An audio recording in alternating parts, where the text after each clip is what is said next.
Tina, you fat lard, come get some dinner.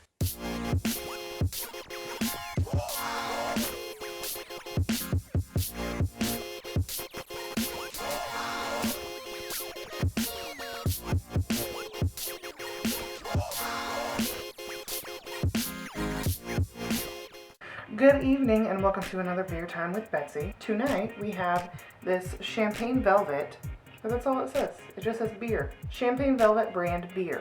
What type of beer? I don't know. It says a legacy honored by Upland Brewing Company.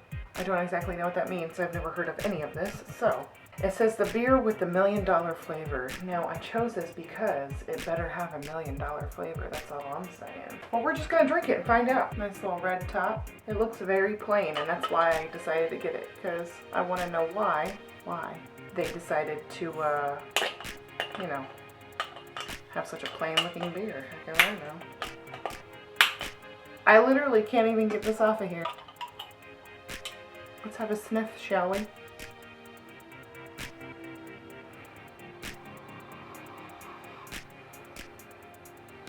It does not have a strong... That's as hard as I can sniff and I don't smell anything. Let's try it. It definitely has a flavor that has nothing to do with the smell. I'm surprised it has as strong as a flavor as it does compared to what it smells like, which it doesn't smell like hardly anything at all. Alright, to me, it doesn't really have any type of distinct flavor. It tastes pretty good. There is a little bit of something in the back of your tongue there, just a little bit.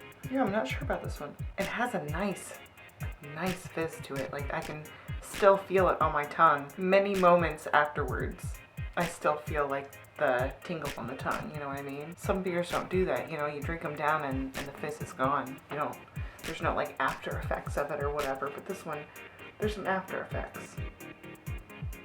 That's good.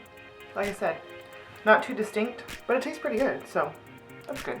So in my place of business that I no longer go to, retail, there were many times that we would get customers that were obviously intoxicated. Very obviously. There was this guy that I would always hear about from the other ladies who worked in the clothing department with me. They would call him Pauly Shore because apparently he looked like Pauly Shore. I had never witnessed this guy before, but apparently he was quite a character. Completely blitzed out of his mind all the time. And when I say blitzed, I don't mean high, I mean drunk. Although he probably was high as well. I came in contact with this person at one point while I was working over in the clothing department. He looked like Pauly Shore. He had that classic curly hair that was kind of scraggly at the same time. But this guy, of course, was a very scraggly looking person to begin with. So he was, kind of homeless looking a little bit.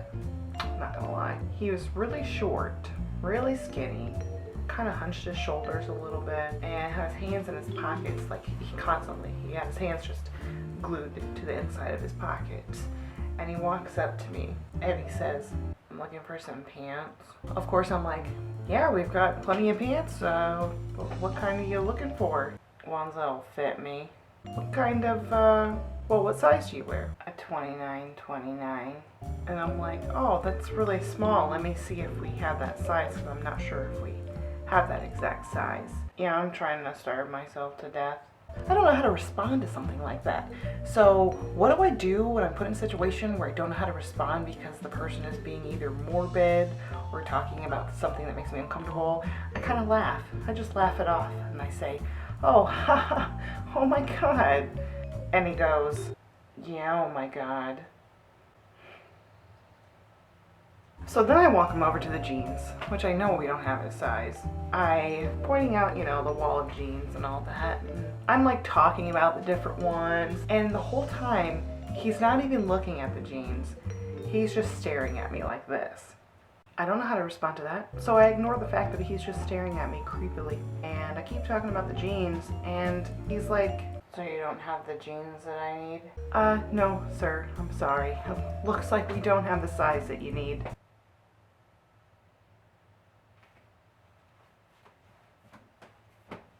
And and he just walked away. Not another word. Not even a, you know, like, oh, that sucks, or you suck for not finding him for me. I don't think he bought anything. I don't think he ever buys anything. He could be dead. Sometimes I really miss being over there in that area with them so that I could join in on the fun of the random customers we would get all the time. Oh my goodness. This was Beer Time with Betsy. Have a good night, everyone, and don't forget, if you liked this video, click that like button. Good night, YouTube.